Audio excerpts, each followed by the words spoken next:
আসসালামু আলাইকুম সুপ্রিয় শিক্ষার্থীরা, তোমাদের মধ্যে যাদের মেডিকেলে কোনো ধরনের চান্স হয় নাই অথবা যারা মেডিকেলের জন্য সেরকম একটা প্রিপারেশন নেও নাই কিন্তু ভার্সিটির জন্য খুব সলিড একটা প্রিপারেশন নিতে চাচ্ছ কিন্তু একটু দিশেহারা অবস্থায় আছো, কারণ পরপর অনেকগুলো ভার্সিটি ভর্তি পরীক্ষা একসাথে পড়ে গেছে, তাদের উদ্দেশ্যে আজকে ভিডিওটা। তো দেখো, মেডিকেলের জন্য তোমরা অনেক ট্রাই করছো কিন্তু যতই ট্রাই করো না কেন তোমার যতগুলো সিট আছে তার যদি বেশি সংখ্যক স্টুডেন্ট কি আসলে চান্স পাবে না। তো 1 লক্ষ যদি পরীক্ষার্থী পরীক্ষা দিয়ে থাকে, অন্তত 15,000 তো ভালো মতো একটা ফাইট করছে, তাই না? তো সিট তো 5,000 প্লাস, তো বাকি 10,000 জনকে আসলে খালি হাতে ফিরতে হবে, এটাই স্বাভাবিক। কিন্তু অ্যাকচুয়ালি প্রকৃতি কিন্তু শূন্যস্থান পছন্দ করে না। তো যদি মেডিকেলের জন্য কোনো একটা শূন্যস্থান থেকে যেত যে এখানে কোনো একটা ফাঁকা থেকে যাবে, তো তুমি এটার জন্য আরেকবার ফাইট করবা, তাইলে একটা কথা ছিল। শূন্যস্থান সে পছন্দ করে না, তো সেটা অবশ্যই ফিল আপ হয়ে গেছে। এখন তোমার কাজ কি? তুমি এখন বসে বসে হাউতাস করবা, কান্নাকাটি করবা, হায় হায় এখানে আমি বসতে পারলাম না, এখন আমার কি হবে না। আল্লাহ তোমার একটা রাস্তা বন্ধ করে দিছে, দেখবা আরো 3টা রাস্তা খুলে ফেলছে। 3টার মধ্যে তুমি একটাতে আগাও, যদি দেখো সেটাও বন্ধ, দেখো সামনে আরো 2টা রাস্তা খুলে ফেলছে। তোমার কাজ হচ্ছে খোলা রাস্তা কোনটা সেটা ধরে ধরে আগানো। তোমাকে ধরে টুপ করে নিয়ে একবারে সামনে আগে দিয়ে দিবে না, তোমাকে পরিশ্রম করতে হবে, তোমাকে খুঁজে বের করতে হবে। এবং একবার যদি জাস্ট তুমি তোমার পরিশ্রমটা যতটুকু প্রয়োজন ততটুকু দিতে পারো, দেখবো তোমার সামনে শুধুমাত্র একটা রাস্তা না, অনেকগুলো রাস্তা খোলা। এবং আজ থেকে 1 বছর 2 বছর 3 বছর 5 বছর পর তখন তোমার কাছে ফিল হবে আমি তো শুধু আসলে মন খারাপ করছিলাম, আল্লাহ এখন আমাকে যে ফিল্ডে রাখছেন সেটাই আমার জন্য বেস্ট ফিল্ড। আসলে তুমি তোমার ফিউচার জানো না, তুমি জানো না যে তোমার জন্য কোনটা বেস্ট। মেডিকেল লাইন এখন তোমার জন্য বেস্ট মনে হচ্ছে, বাট আসলে কি ফিউচারে তোমার জন্য বেস্ট হবে কিনা এটা তুমি জানো না। সো এরকম আমাদের লাইফে অনেক ঘটনা ঘটে থাকে, যেই ঘটনাগুলা আল্লাহ পাক আসলে আমাদেরকে কোনো একটা কারণে, কোনো একটা রিজনে মোড় ঘুরায় ফেলেন, মোড় ঘুরে অন্য একটা জায়গায় নিয়ে যান। এই যে অন্য জায়গায় যাওয়ার সময় যে রাস্তাটা, তখন আমাদের কাছে অনেক কষ্ট মনে হয়, আমাদের কাছে মনে হয় হায় হায় আমরা কিছুই পেলাম না, বা আমাদের ভাগ্যে কেন খারাপ। বাট তুমি একটু ধৈর্য ধরো, তুমি আরেকটু সামনে যাও, দেখবা এই রাস্তাটা তোমার জন্য বেস্ট ছিল। তো আজকে আমরা আলোচনা করব যে ভার্সিটি যেই অনেকগুলো একসাথে পড়ে যাচ্ছে সেগুলো প্রিপারেশন কিভাবে নিবা। আর বেশি দিন সময় নেই, ঢাকা বিশ্ববিদ্যালয়ে ভর্তি পরীক্ষা আর মাত্র তোমরা প্রায় 5 দিনের মতো সময় পাচ্ছ। যারা মেডিকেল প্রিপারেশন নিয়েছিল তাদের পক্ষে এখন নতুন করে ঢাবি প্রিপারেশন নেওয়া অসম্ভব। মাত্র 5 দিনে ঢাবি ক্র্যাক করা যায় এরকম কথাগুলো খুবই হাস্যকর। কিন্তু তোমরা যাই পড়ছো না কেন মেডিকেলের জন্য, তোমরা তো মেইন বুক থেকে পড়ছো, রাইট? ঢাকা বিশ্ববিদ্যালয়ের প্রশ্ন কি আকাশ থেকে করবে? না, মেইন বই থেকেই করবে। সো তোমরা আসলে ধাপে ধাপে টার্গেট নিয়ে আগাবা। তো তোমাদের প্রথম টার্গেট থাকবে ঢাকা বিশ্ববিদ্যালয়। অনেকে বলো ভাইয়া কি বলেন না বলেন, ঢাকা বিশ্ববিদ্যালয়ে এখন কি আমার পরীক্ষা দেওয়ার কোনো দরকার আছে? আমি বলবো দরকার আছে।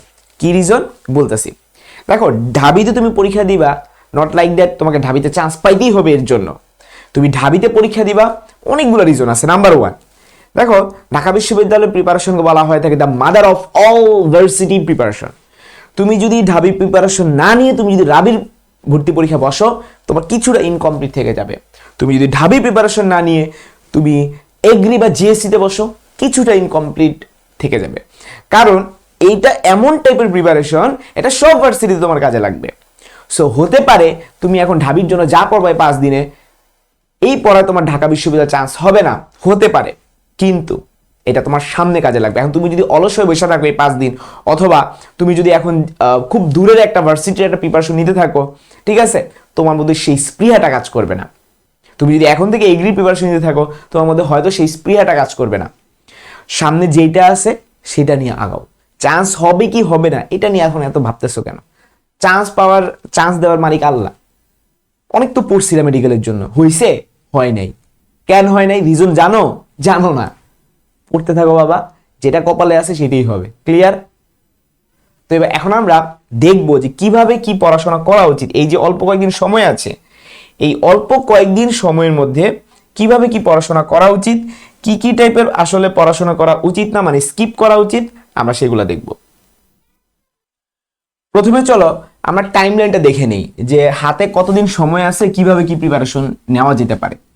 তো 15ই ডিসেম্বর সকাল থেকে যদি আমরা চিন্তা করি, ঢাকা বিশ্ববিদ্যালয়ে ভর্তি পরীক্ষা হচ্ছে 20 ডিসেম্বর। তারপরে চট্টগ্রাম বিশ্ববিদ্যালয়ে ভর্তি পরীক্ষা হচ্ছে 2 জানুয়ারি, এগ্রি ভর্তি পরীক্ষা তার ঠিক পরের দিনই 3 জানুয়ারি, তারপরে হচ্ছে রাজশাহী বিশ্ববিদ্যালয়ে ভর্তি পরীক্ষা হচ্ছে 16 জানুয়ারি, এবং জিএসটি ভর্তি পরীক্ষা এপ্রিল মাসের শেষের দিকে, ঠিক আছে, এপ্রিল। এই হচ্ছে আমাদের টাইমলাইন। তো এই টাইমলাইন অনুযায়ী কিভাবে কি আগাবা, প্রথমত আমি ফেজ অনুযায়ী যদি ভাগ করি, এইটা হচ্ছে ফেজ 1। ফেজ 1-এ তোমরা ঢাকা বিশ্ববিদ্যালয়ের জন্য প্রিপারেশন নিবা। ফেজ 2-তে এই যে 20 থেকে 2 তারিখ এবং 3 তারিখ একসাথে প্রিপারেশন নিতে হবে, কারণ 2 তারিখে ঠিক পরে, অর্থাৎ 2 তারিখে চট্টগ্রাম ইউনিভার্সিটি ভর্তি পরীক্ষা এবং 3 তারিখে হচ্ছে এগ্রি, একসাথে প্রিপারেশন নিতে হবে, যেহেতু তার ঠিক পরের দিনই ভর্তি পরীক্ষা। সো এই ফেজ 2-তে 2টা ভার্সিটি প্রিপারেশন প্যারালালি নিতে হবে। দেন ফেজ 3-তে কি করবা, রাজশাহী বিশ্ববিদ্যালয়ের জন্য তোমরা একটু সময় পাচ্ছ, এটা হবে ফেজ 3। এন্ড দেন ফেজ 4-এ তোমরা জিএসসির জন্য প্রিপারেশন নিতে পারবা। সো এই ফেজ নিয়ে আমি এখন আলোচনা করব। সর্বপ্রথম হচ্ছে ঢাকা বিশ্ববিদ্যালয়ের জন্য। সো ডিইউ ফেজ 1 কিভাবে এটা প্রিপারেশন নিবা একবার A to Z সব বলে দিব। তো তোমাদের আসলে চিন্তার তেমন একটা কারণ নাই, সেটা হচ্ছে বায়োলজি এবং কেমিস্ট্রি নিয়ে, কারণ তোমরা মেডিকেলের জন্য খুব ভালো একটা প্রিপারেশন নিয়ে নিছো। বাট তারপরও একবার প্রশ্ন ব্যাংকটা দেখা উচিত, কিন্তু খুব অল্প সময় নিয়ে। তুমি তোমার সারা দিনটাকে 2টা ভাগে ভাগ করো, একটা হচ্ছে ডে এবং একটা হচ্ছে নাইট। কি কি পড়বা এই 5টা দিনে সেগুলো বলে দিচ্ছি। তো তোমরা যারা মানে বায়োলজি এবং কেমিস্ট্রি বেশ ভালো একটা আয়ত্ত নিয়ে আসছো, ঠান্ডা মাথায় সকালবেলা ঘুম থেকে উঠেই তোমাকে ফিজিক্সের সূত্রগুলো ভালো মতো পড়তে হবে। ভালো মতো তুমি সূত্রগুলো পড়বা, তোমার প্রত্যেকদিন সকালবেলা থাকবে শুধু সূত্রের জন্য, ঠিক আছে। সো সর্বপ্রথম তুমি সকালবেলা ঘুম থেকে উঠেই কি করবা, ফিজিক্সের সূত্রগুলো পড়বা। সূত্রগুলা শুধু পড়লেই হবে না, একটা খাতার মধ্যে বা আলাদা একটা পেজের মধ্যে সেই সূত্রগুলা না দেখে দেখে লিখবা। ধরো তুমি একটা চ্যাপ্টার সূত্র শিখছো, ধরো পরমাণু মডেলে সব করে সূত্র শিখছো, না দেখে দেখে সেগুলা লিখবা। এবার আসি, শুধু সূত্র কি পড়লেই হবে না ভাইয়া, সেই সূত্রের পাশাপাশি তোমাকে ম্যাথ করতে হবে। তো ম্যাথ কোনগুলা করবা, ম্যাথ হচ্ছে যে কোনো একটা ভার্সিটি প্রশ্ন ব্যাংক তুমি নিবা, নিয়ে শুধু ঢাবি প্রশ্নগুলো সলভ করবা, কারণ এক্সট্রা তোমার সময় নাই। সো ডিইউ কোশ্চেন ব্যাংকটা সলভ করা শুরু করবা। ডিইউ কোশ্চেন ব্যাংক এখন হয়েছে কি, তোমার হাতে পড়াতে তো সময় নাই। সো ইম্পর্টেন্ট চ্যাপ্টারগুলো পড়ার চেষ্টা করবা। এখন কোশ্চেন হলো, ভাই আমি কিভাবে আইডেন্টিফাই করবো কোনটা ইম্পর্টেন্ট?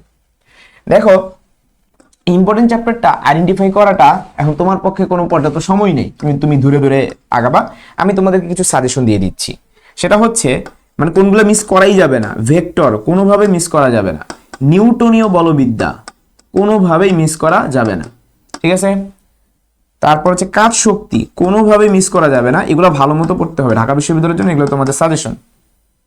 তারপর হলো পর্যাবৃত্ত গতি কোনোভাবে মিস করা যাবে না, পর্যাবৃত্তিক গতি। দেখো তো এখানে করেছি 1 2 3 মাত্র 4টা চ্যাপ্টার দিছি, এবং পাশাপাশি আদর্শ গ্যাসটা একবার দেখে যাও, ঠিক আছে। এই 5টা দিলাম হচ্ছে ফার্স্ট পার্ট থেকে, আর সেকেন্ড পার্ট থেকে হলো তাপগতিবিদ্যা ভালো মতো দেখবা, এবং পরবর্তীতে হচ্ছে স্থিরতরিতা দেখবা,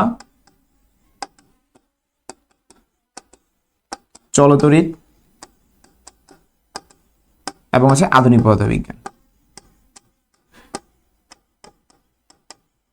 এই যে তোমাদেরকে একটা সাজেশন দিয়ে দিলাম, এই সাজেশনটা অবশ্যই ফলো করবা। এগুলো ঢাকা বিশ্ববিদ্যালয়ের জন্য হট টপিক, একবারে হট। সো প্রত্যেক দিন ফিজিক্সটাকে রাখবা, কারণ ঢাকা বিশ্ববিদ্যালয় ফিজিক্সটা একটু কঠিন করে, তোমাকে ফিজিক্সে ভালো একটা দখল আনতে হবে। তো পড়লাম, দিনের বেলা তুমি শুধু কি একটা সাবজেক্ট নিয়ে বসে থাকবা না। তুমি যদি ধরো ঘুম থেকে উঠলা, ঘুম থেকে উঠে তুমি ফিজিক্স পড়লা 3-4 ঘন্টা 10টা 11টা পর্যন্ত, তোমার কাছে বোরিং লাগতেছে, তুমি এখন যে কাজটা করবা, এটা পাশাপাশি কেমিস্ট্রি পড়বা। কেমিস্ট্রি আমি ওরকম কোনো সাজেশন দিচ্ছি না, কেমিস্ট্রি হচ্ছে হাজারি স্যারের বইটাই পড়বা, এবং এটা পাশাপাশি এইচএসসি যে টেস্ট পেপার আছে না, সেই টেস্ট পেপারের ক খ পড়বা, কারণ সে রিটেনের জন্য তোমার কাজে লাগবে। আর যদি ভাবো যে ভাইয়া এই ক খ আমার তার অন্য কোনো ভার্সিটির কাজে লাগবে না, কাজে লাগবে, চট্টগ্রামেও তোমার কাজে লাগবে, রিটেনের জন্য না হোক এমসিকিউর জন্য কাজে লাগবে, রাজশাহীতে কাজে লাগবে। সো কোনো পড়াই তোমার বিফলে যাবে না। তাহলে এগুলো পড়বা কি, এগুলো পড়বা হচ্ছে শুধুমাত্র প্রশ্ন ব্যাংক। আর এগুলো কি পড়বা, মূল বই প্লাস টেস্ট পেপার। তবে মূল বই অত বেশি ডিপলি পড়ার সময় পাবা না, একটু টানের উপর আগাবা, ঠিক আছে, যাতে তুমি খুব অল্প সময়ের মধ্যে রিভাইজ গুলো দিতে পারো। এবার আসো, দিন চলে গেল, এরপরে কি করবা? যারা ম্যাথ মেইন সাবজেক্ট নিয়ে রাখছো, আমি বলবো তোমরা এখন ধরা বাঁধার মধ্যে পড়ে গেছো, তো তোমরা ম্যাথ দাগাবা, অবশ্যই দাগাবা। সেই ক্ষেত্রে রাতের বেলা ম্যাথটা করবা। তো ম্যাথের জন্য ম্যাট্রিক্সটা ভালো মতো দেখবা, তারপরে হলো সরল রেখা, সরলরেখা কিন্তু খুবই গুরুত্বপূর্ণ। তুমি রাজশাহী বিশ্ববিদ্যালয় বলো, ঢাকা বিশ্ববিদ্যালয় বলো, সব বিশ্ববিদ্যালয়ের জন্য সরলরেখা খুবই গুরুত্বপূর্ণ। এটার পাশাপাশি পর্ব হচ্ছে অন্তরীকরণ, খুবই গুরুত্বপূর্ণ। অন্তরীকরণ ফার্স্ট পার্ট থেকে খুব কমায় দিলাম, মাত্র 3টা দিলাম অন্তরীকরণ। সেকেন্ড পার্ট থেকে জটিল সংখ্যা পর্ব অবশ্যই, জটিল সংখ্যা, বহুপদী, তারপর কণিকের মধ্যে থেকে পরাবৃত্তটা ভালো মতো দেখো, হ্যাঁ একটু কমায় দিচ্ছি। তারপর যে সেকেন্ড পার্টের ত্রিকোণমিতি, ঠিক আছে, ফার্স্ট পার্ট ত্রিকোণমিতি পড়ে শেষ করতে পারবা না, সেকেন্ড পার্টের ত্রিকোণমিতিটা ভালো মতো পড়বা। তো এগুলো ভালো মতো পড়লে আমার মনে হয় চলবে। এগুলা যারা ম্যাথ আনসার করবা, যারা ম্যাথ আনসার করবা না তারা ইংলিশটা একটু ভালো মতো যে কাজটা করবা, ইংলিশটা তোমরা মেডি স্টাইলে প্রিপারেশন নিবা, ঠিক আছে, এবং প্লাস ডিউ কোশ্চেন ব্যাংকটা সলভ করে যাবা। মেডি স্টাইল প্রিপারেশন নিয়ে ডিউ কোশ্চেন ব্যাংক, তবে ডিউ কোশ্চেন ব্যাংকটা চেষ্টা করবা এ প্লাস বি ইউনিট দুইটাই সলভ করতে, ঠিক আছে, যারা ইংরেজি আগাবা। আর বাকি রইলে কি বায়োলজি, তুমি তোমার মতো করে পড়বা, বায়োলজি একটু ফাস্ট আগাবা, বায়ো ফাস্ট আগাইতে হবে, খুব বেশি পড়া যাবে না, সময় নেই, ঠিক আছে। এই অল্প সময়ে যতটুকু সম্ভব তুমি পড়ে যাও। এবার আসি, এই যে তুমি পড়লা, এই পড়াটা তোমার বিফলে যাবে না, এই ফেজ 1টা তোমার বিফলে যাবে না। আমি আবারও বলি, কেমিস্ট্রি এবং বায়োলজি পড়বা টেস্ট পেপার রিটেনের জন্য, কিন্তু এটা তোমার এমসিকিউর জন্য কাজে লাগবে। ফিজিক্সটা একটু বেশি করে ম্যাথ করবা, হচ্ছে ভার্সিটি ক প্রশ্ন ব্যাংক থেকে, বিশেষ করে ঢাবিগুলো করবা, এবং ম্যাথ হচ্ছে যে টপিকগুলো বললাম সেই টপিকগুলো শুধুমাত্র প্রশ্ন ব্যাংক পড়ে যাবা। বই ধরে ধরে এত পড়ার টাইম নেই, ঠিক আছে, ডাইরেক্ট প্রশ্ন ব্যাংক সলভ শুরু করে দিবা, দেখবা খুব সুন্দর সুন্দর হচ্ছে টেকনিক আছে। আর যদি কোনো বই কিনতে চাও শেষ মুহূর্তে, তাহলে আমি বলবো তোমরা ভার্সিটি ক প্রশ্ন ব্যাংক যেটা আছে উদ্ভাসে, সেটা কিনতে পারো অল্প সময়ের জন্য। অ্যাসপেক্ট বা এগুলো পড়ে শেষ করতে পারবা না, কিন্তু যাদের ভিশনটা বড় যে ভাই আমি তো ঢাবিতে চান্স পাবো না, তো আমি শুধু মাত্র 5 দিন লেগে কি বই কিনবো, না, তুমি তো অবশ্যই তোমার ফেজ 1 যদি তোমার কমপ্লিট হয়ে যায়, দেন তোমার টার্গেট থাকবে ফেজ 2। তোমার ঢাবিতে চান্স হবে না তুমি জানো, তাও তুমি পরীক্ষাটা দাও। একটু অ্যাডমিশনে বসলে কিরকম মেন্টাল স্ট্রেস থাকে, এটার সাথে একটু কোপ আপ তো তোমাকে করতে হবে, তার জন্য পরীক্ষা দিতে হবে, চান্স পাওয়া না বা পরীক্ষা দিতে হবে। এবার আসি ফেজ 2 তে যে কাজ করবে, ঢাকা বিশ্ববিদ্যালয়ে ভর্তি পরীক্ষা দিলা, তোমার পরীক্ষা খারাপ হইলো, মারা খাইলা, বাট আবার উঠে দাঁড়াবা। এখন তোমার টার্গেট থাকবে যে আমার এই দুইটার মধ্যে একটা চান্স লাগবেই, চট্টগ্রামে আমার চান্স লাগবেই, এগ্রিতে আমার চান্স লাগবেই। তো তুমি হাতে সময় পাচ্ছ, এখানে দেখো মাত্র 11 দিন। এই 11 দিনে ফেজ 2 তে কি কি করা উচিত সেটা আমি এখন আলোচনা করব। ফেজ 2 হচ্ছে চট্টগ্রাম ইউনিভার্সিটি প্লাস এগ্রি। দেখো দুইটা একসাথে প্রিপারেশন নিতে হবে। তো এগ্রির জন্য আগে আমি একটু কথাবার্তা বলি। এগ্রিতে অনেক বেশি সিট, কিন্তু কথা হইলো ক্যান্ডিডেটও অনেক। তোমাকে যে কাজগুলো করা লাগবে, যেইটা তোমার জন্য বার্ডেন সেটাতে বেশি ফোকাস দিতে হবে, যেমন ম্যাথ। যারা ঢাকা বিশ্ববিদ্যালয়ে ম্যাথ দাগাবে না, মানে অপশনাল ছিল, তারা কিন্তু এখন বাধ্য ম্যাথ দাগানো। সো ঢাকা বিশ্ববিদ্যালয়ের জন্য দাগালে ভালো হয়, কিন্তু যেটা বললাম 5 দিনে আসলে করাটা খুবই টাফ। সো এগ্রির জন্য একটু সময় পাচ্ছ 11 দিন। সো এগ্রির জন্য যদি বলো ভাই একটু সাজেশন দেন তো ম্যাথের, আমি বলবো যেগুলো দিছি ওগুলোই ভালো মতো করো, এর বেশি কিছু আপাতত আগায়ও না।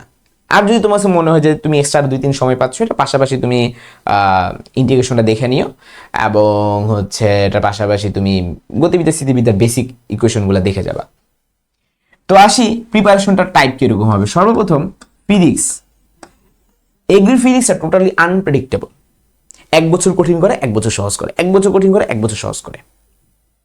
সো আমি তোমাদেরকে যে ওভাবে বলতে পারতাছি না যে তুমি মেডিকেল টাইপের প্রিপারেশন নাও, কারণ কয়েকটা বছর বেশ কঠিন প্রশ্ন করছে।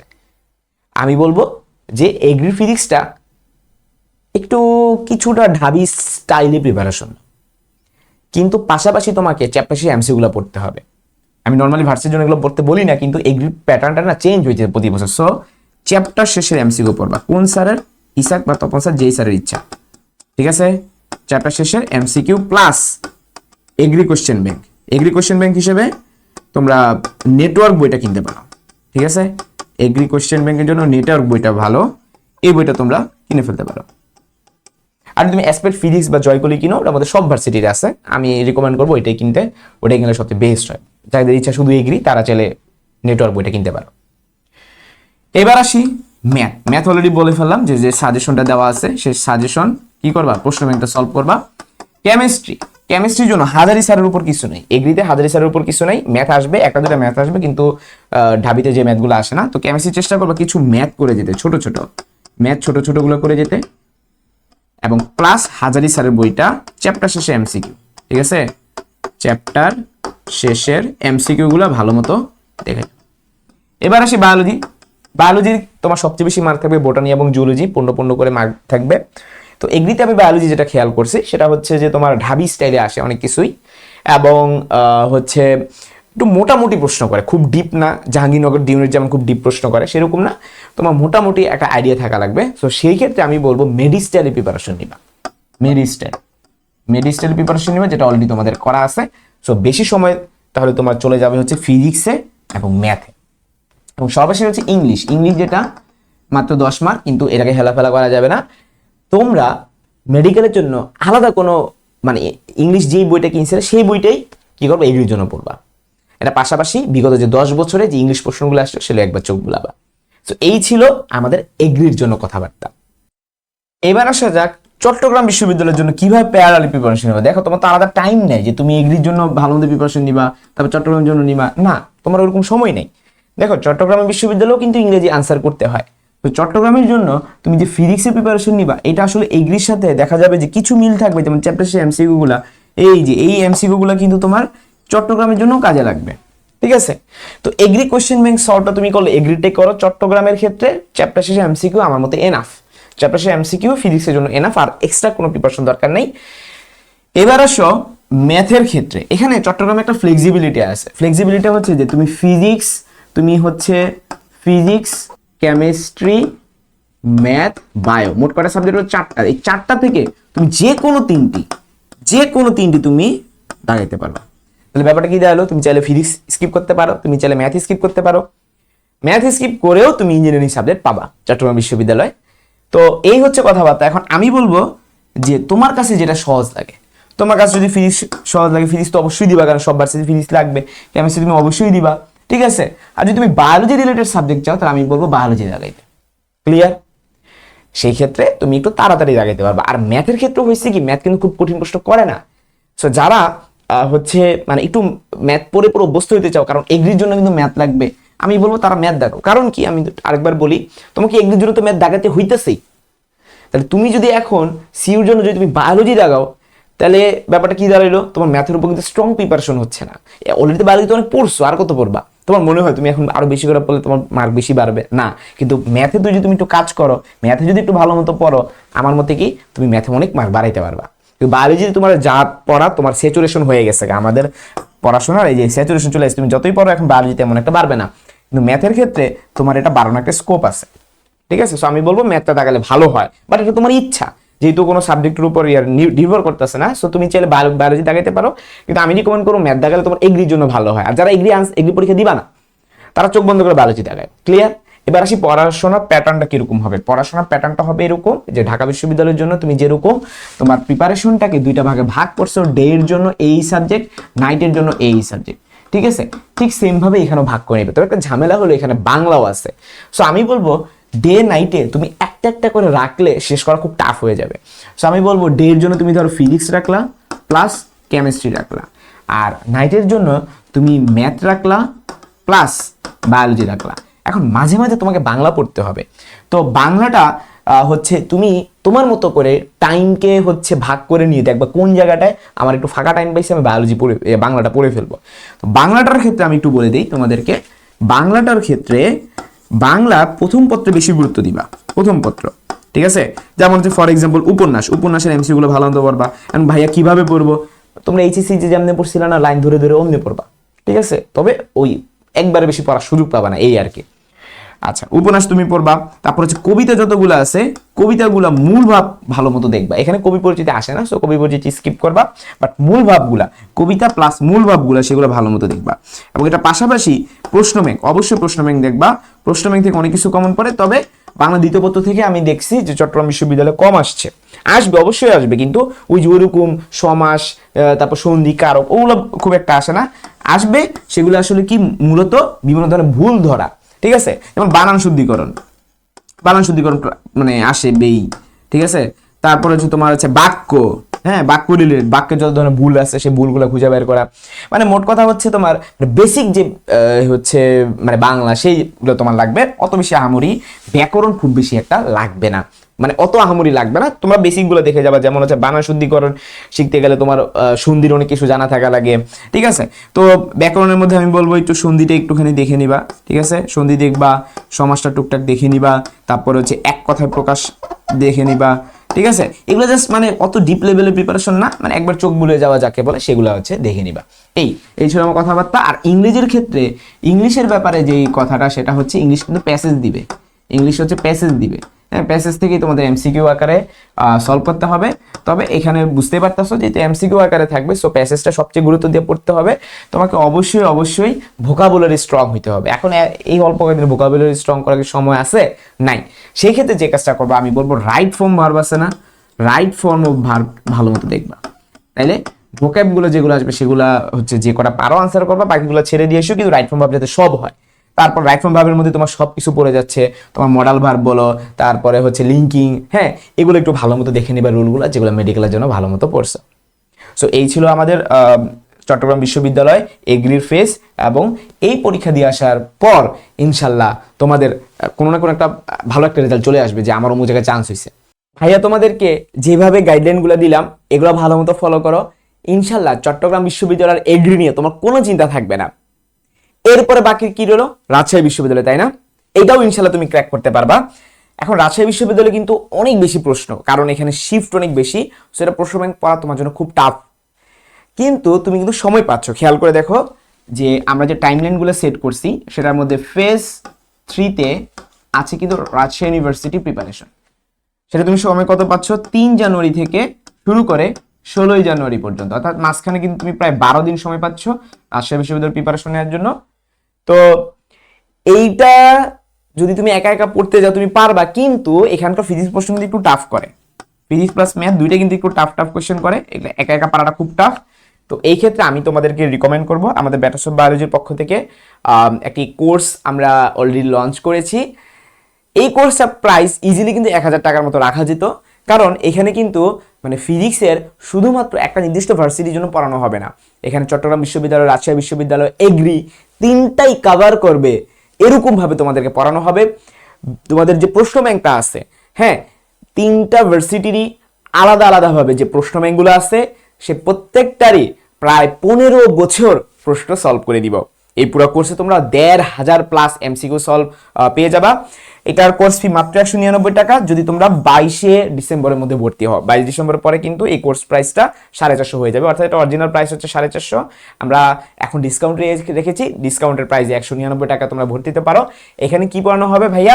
এখানে আমরা ফিজিক্স পড়বো, আমরা ফিজিক্স একবারে তুলো ধুনো করে ফেলবো, কিচ্ছু বাদ রাখবো না, যেহেতু তোমাদের মূল যে একটা কনসার্ন ফিজিক্স দাগাইতেই হয়। অন্যান্য ভার্সিটিগুলোর মধ্যে এগ্রিতে শুধু ম্যাথ দাগাইতে হয়, বাইগুলোতে তোমার দাগাইতেই হবে এমন কোনো রিকোয়ারমেন্ট নাই, তুমি চাইলে স্কিপ করতে পারো ম্যাথ। এর জন্য আমরা ম্যাথের কোর্সটা অ্যাকচুয়ালি এখন রাখতেছি না, অল্প সময় তো একসাথে 2টা কোর্স লঞ্চ করা সম্ভব না, বাট ফিজিক্স এটা তো ম্যান্ডেটরি সাবজেক্ট, সবসময় দাগাইতে হয় সব ভার্সিটিতেই। সো আমরা এবং তোমাদের ফিজিক্সের দুর্বলতাটা সবচেয়ে বেশি, সো আমি তোমাদেরকে রিকমেন্ড করব তোমরা চাইলে এই কোর্সটা হচ্ছে ভর্তি হতে পারো, ডেমো তোমরাও দেখতে পারবো, কোনো সমস্যা নাই। আর ভাইয়ার উপর আশা করি তোমাদের ভরসা আছে, ভাইয়া 5 বছর ধরে কিন্তু এই অনলাইনে ভার্সিটি নিয়ে কাজ করতেছি, যারা মেডিকেলে চান্স পাচ্ছে না তাদেরকে নিয়ে কাজ করতেছি, এবং আলহামদুলিল্লাহ যে এই 5 বছরের অভিজ্ঞতার আলোকে আমি যেটা দেখলাম যে স্টুডেন্টদের মধ্যে যে একটা আক্ষেপ থাকে, হ্যাঁ, ওই আক্ষেপটা প্রায় 2 মাস 3 মাস 5 মাস বা 1 বছরের মতো একটা আক্ষেপ থাকে যে আমি কেন মেডিকেলে চান্স পেলাম না, কিন্তু ভার্সিটিতে যখন সে খুব ভালো একটা ভার্সিটির চান্স পায়, সে পরবর্তী পিএইচডিতে যায়। ঠিক আছে, আমার এখন অনেকগুলো স্টুডেন্ট, আমি নিজে পিএইচডি করি নাই, হ্যাঁ, কিন্তু আমার 2018 সালে যে স্টুডেন্টরা ছিল, অফলাইনে যে স্টুডেন্ট ছিল, তারা কিন্তু এখন পিএইচডি করতে যাচ্ছে। হ্যাঁ, এই গত প্রায় 1 সপ্তাহ আগে নাফিস, আমার 2018 সালের স্টুডেন্ট, ও এখন অস্ট্রেলিয়াতে যাচ্ছে পিএইচডি করতে। মানে আমি নিজেও অবাক, আমি কতটুকু একটা মানুষ যে আমার স্টুডেন্ট যাচ্ছে পিএইচডি করতে, এটা খুবই গর্বের একটা ব্যাপার। ও কিন্তু আসলে মেডিকেল জন্য প্রিপারেশন নিয়েছিল, বাট তার হয় নাই, সে পরবর্তী নোয়াখালী বিজ্ঞান প্রযুক্তি থেকে পড়াশোনা করেছে। শুধু নাফিস না, নাফিসের মতো আরো অনেকেই রয়েছে যারা বাংলাদেশে থাকতে চায়, তাদের মধ্যে থেকে অনেকেই বিশেষ ক্যাডার মানে ওর জন্য প্রিপারেশন নিচ্ছে। এগ্রি থেকে কিন্তু বিশেষ ক্যাডার আসলে লিস্টটা অনেক বড়, কারণ এখানে ক্যাডার সংখ্যাটা বেশি। এটা পাশাপাশিও রাজশাহী বিশ্ববিদ্যালয় থেকে খুব ভালো ভালো সাবজেক্ট রয়েছে, যেখান থেকে তুমি কিন্তু তোমার ক্যারিয়ারটাকে শক্ত একটা অবস্থানে নিয়ে যেতে পারবা। সো রাজশাহী বিশ্ববিদ্যালয় পর্যন্ত এই গাইডলাইনগুলো থাকবে। তো রাজশাহী বিশ্ববিদ্যালয়ের ক্ষেত্রে তোমরা কিভাবে কি ফলো করবে এখন সেটা বলবো, বাট আশা করি কোর্স সম্পর্কে তোমরা জানতে পেরেছো। হ্যাঁ, তো এবার চলো আমরা আমাদের পরবর্তী ফেজ আর ইউর প্রিপারেশন নিয়ে কথাবার্তা বলি। দেখো রাজশাহী বিশ্ববিদ্যালয়ের জন্য অলরেডি বলে ফেলছি যে ফিজিক্সটা একটু ভোগাবে তোমাকে, তো কারণ প্রশ্নগুলো একটু কঠিন কঠিন আসে, ম্যাথও তোমাকে একটু ভোগাবে। সো ভালো হয় কি এই দুইটা যদি তুমি কোনো স্পেসিফিক একটা প্যাটার্ন ফলো করো, তো আমি বলবো ঢাকা বিশ্ববিদ্যালয়ের প্যাটার্ন ফলো করো, তাইলেই হবে। ঢাকা বিশ্ববিদ্যালয়ের জন্য তুমি যেমনি প্রিপারেশন নিছো না তেমনি নিবা, দ্যাটস ইট, আর কোনো কথা নাই। এরপরে এটা পাশাপাশি তুমি হচ্ছে কেমিস্ট্রি, মূল বইয়ের উপর কোনো কথা নেই। দেখো কেমিস্ট্রির জন্য আসলে তেমন একটা খুব বেশি গাইডলাইন দেওয়া লাগে না, কারণ হচ্ছে কেমিস্ট্রি হাজারি স্যারের উপর আর কিচ্ছু নাই, ঠিক আছে। বায়োলজি সেম কথা, তোমাদের বায়োলজির জন্য তেমন বেশি একটা গাইডলাইন দেওয়া লাগে না, কারণ কি ওই হাসান স্যার এবং আজমত স্যার এমন বই লিখে দিয়ে গেছেন এখান থেকে প্রত্যেক বছর প্রশ্ন এসে থাকে, এবং আইসিটি নিয়ে প্যারা নেওয়ার কিচ্ছু নাই, ভাইয়া ওয়ান শট ক্লাস নিব। সো এই ছিল আমাদের ওভারঅল গাইডলাইন।